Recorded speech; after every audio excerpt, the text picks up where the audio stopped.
Ma prochaine invitée, vous la reconnaissez, c'est Karine Boutin, qui est intervenante et agente de sensibilisation au Havre des femmes. Donc, je vous ai mentionné qu'elle viendra nous rencontrer une fois par mois pour nous parler du Havre des femmes. Karine, bonjour. Bonjour. Karine, on va parler de tous les services aujourd'hui qu'offre le Havre des femmes parce que il faut mieux connaître l'organisme, c'est important. Aujourd'hui, on va parler du service d'écoute téléphonique 24 heures sur 24, 7 jours sur 7. Qu'est-ce que c'est exactement? Quel service que vous offrez par l'écoute téléphonique? Oui, l'écoute téléphonique, c'est un service, entre autres, là, que le Havre des femmes propose. En fait, c'est ça, on a une suite là, de chroniques avec vous. On va aller démystifier ce que c'est la violence conjugale, quel pouvoir on a pour agir, en fait, de l'enrayer. Mais je croyais que c'était très important aussi qu'on aborde les services offerts par la maison.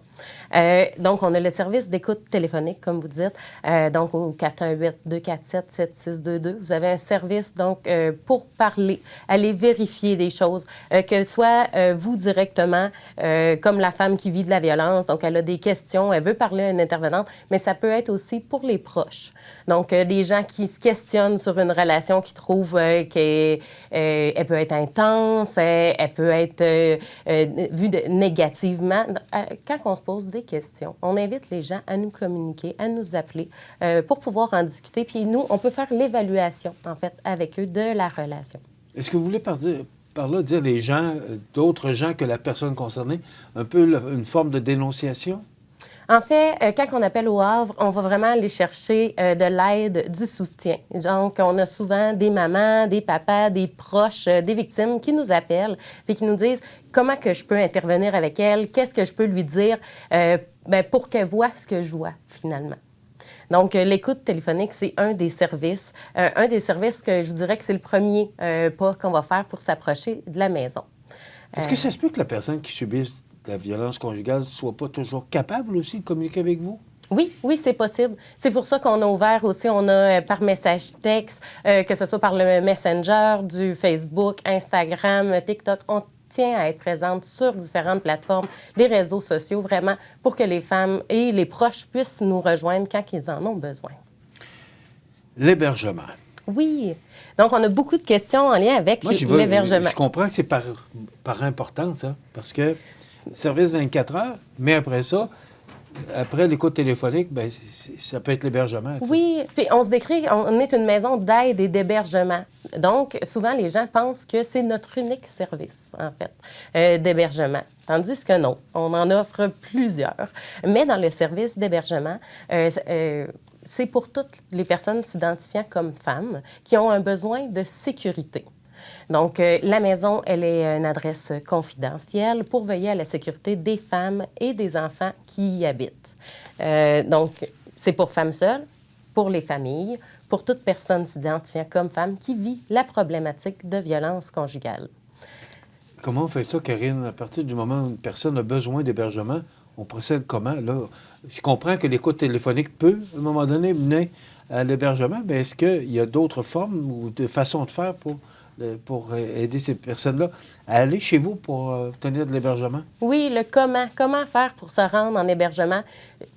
Souvent, ça va être un premier appel. Donc, on a besoin de savoir, en fait, comme je vous disais, l'adresse est confidentielle. Donc, parfois, il y a des femmes qui nous disent, là, je suis dans ma voiture, dans le stationnement, exemple d'un centre commercial, et je ne retourne pas chez moi aujourd'hui, question de sécurité, je suis en danger, j'ai besoin d'hébergement. Donc, à ce moment-là, on va diriger la femme, on va lui donner des points de rencontre et on va l'amener jusqu'au Havre des femmes. Donc, cette manière-là est volontaire. Quelqu'un qui va nous communiquer qu'elle a besoin et on va faire les démarches ensemble pour qu'elle puisse bénéficier d'hébergement. Mais il y a des manières, des fois, qui sont moins volontaires pour venir au Havre des femmes. Si on vit un épisode de violence et que la police est présente sur les lieux, c'est possible qu'ils disent « Madame, ce soir, on va vous porter en maison d'hébergement. » Ah oui? Oui, Okay. oui. Sauf quand ils arrivent au Havre des femmes, nous, on va toujours d'une manière volontaire. Donc, on dit merci de l'avoir apporté. On va pouvoir quand même discuter avec elle, savoir c'est quoi les services qu'on peut lui offrir si elle les désire.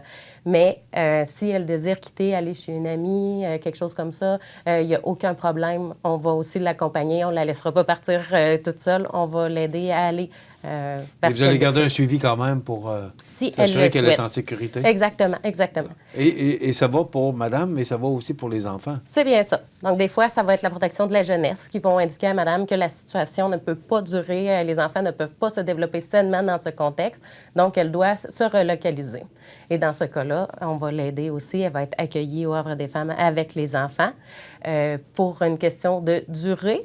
Hein? Souvent, c'est la question, combien de temps on peut être là, etc. Ça varie. Ça varie vraiment selon la situation, selon le besoin de chaque femme, chaque famille qu'il y a au Havre des femmes.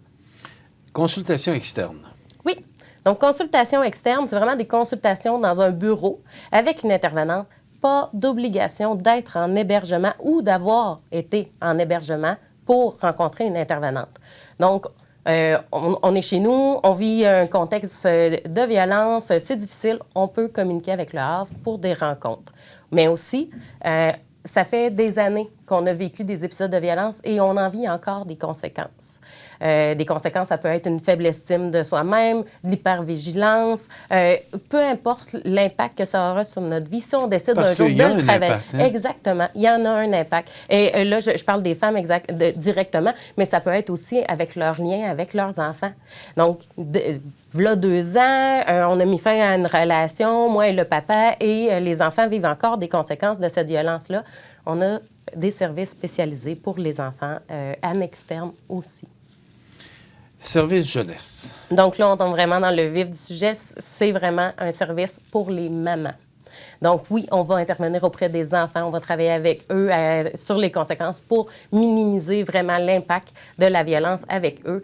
Mais ce qu'on veut, c'est redonner le pouvoir à la maman. Ce qu'on veut, c'est qu'ils reconstruisent leur lien mère-enfant.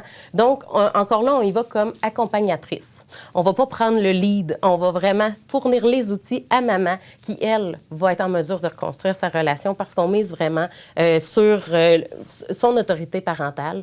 Et ça fait des années qu'on le répète, nous protéger la maman, c'est protéger les enfants, mais il faut leur donner plus que ça. Oui, ça prend une sécurité autour d'eux pour pouvoir se reconstruire. Mais des fois, on a tellement été blasés dans toute notre autorité parentale qu'on va avoir besoin aussi d'outils pour reconstruire. Les enfants sont affectés aussi par des situations comme ça, de voir leurs parents absolument. En détresse, moi, je pense que oui. C'est le bon mot, là. Oui, oui. Puis, tu sais, c'est à différents niveaux. Il y en a des femmes qui vont nous nommer « il ne m'a jamais frappé ». Les enfants, ils n'ont jamais eu connaissance du climat de violence dans la maison. On se rend compte qu'on s'est trompé. On s'est trompé. Les enfants avaient quand même un sentiment là, d'insécurité en lien avec un de ses parents. Donc, de ne pas besoin d'être frappé, hein, parce que vous nous parlez souvent de violence verbale aussi. Oui, violence psychologique, violence sexuelle, économique. Ça laisse pas de bleu, ça. Accompagnement, soit la démarche judiciaire, la cour. Oui, donc encore là, ça, c'est des différents services qu'on va offrir, autant en hébergement qu'au service externe.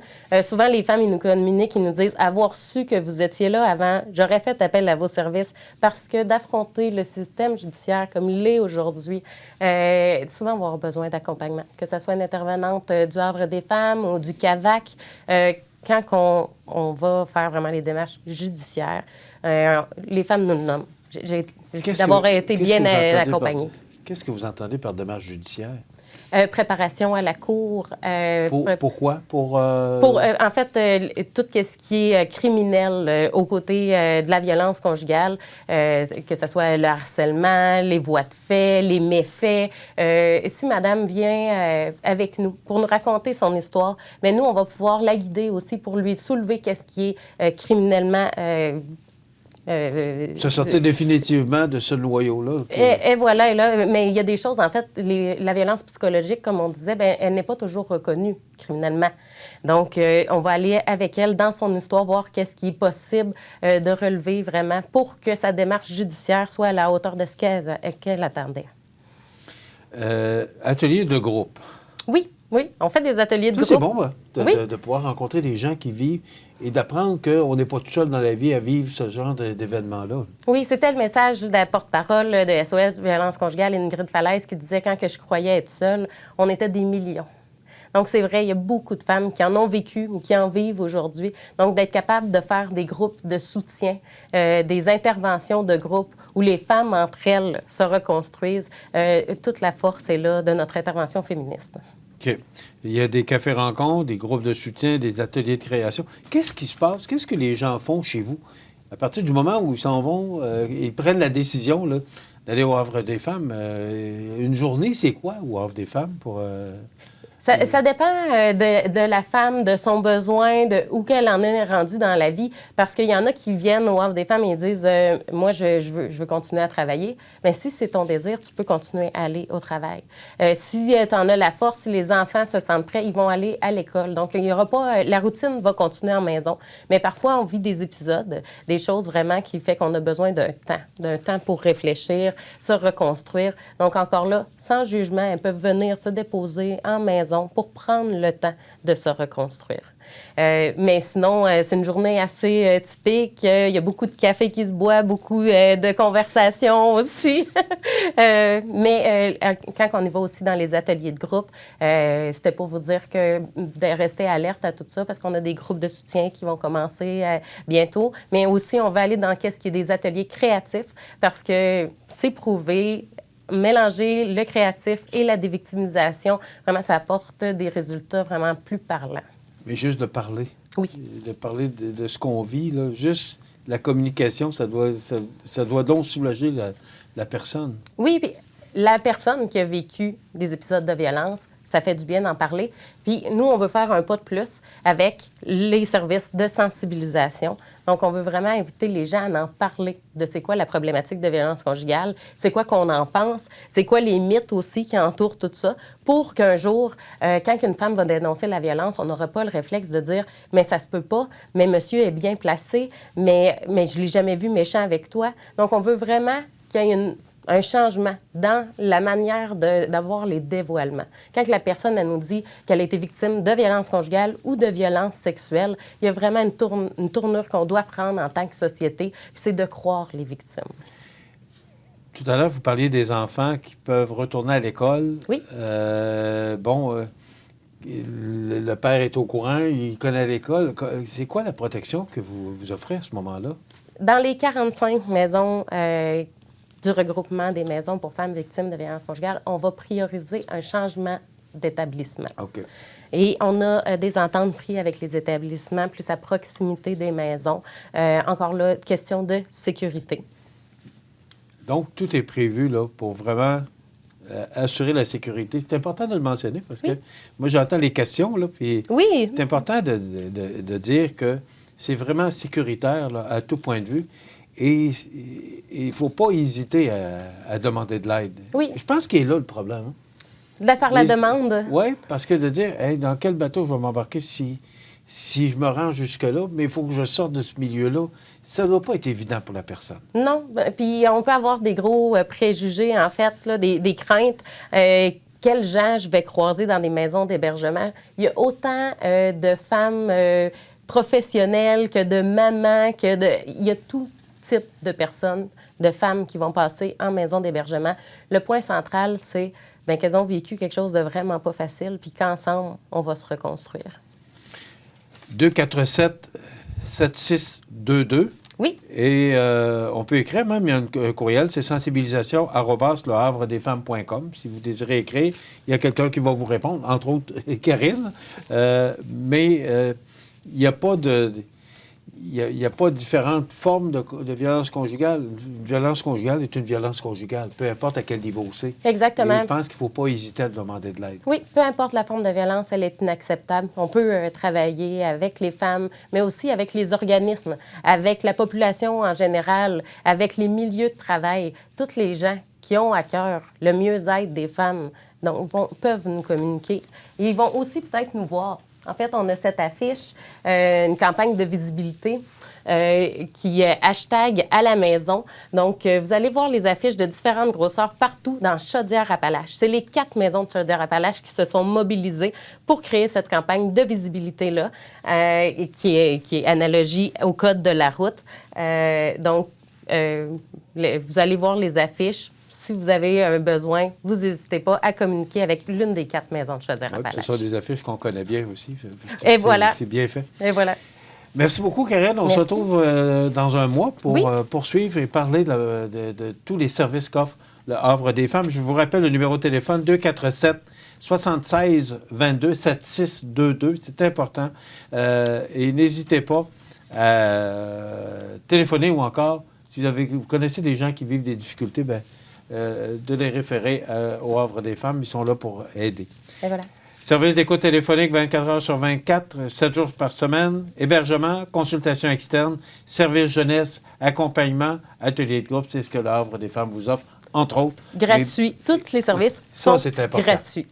Merci beaucoup. Merci à vous. Karen Boutin, qui est intervenante et agente de sensibilisation au Havre des femmes. Ça complète.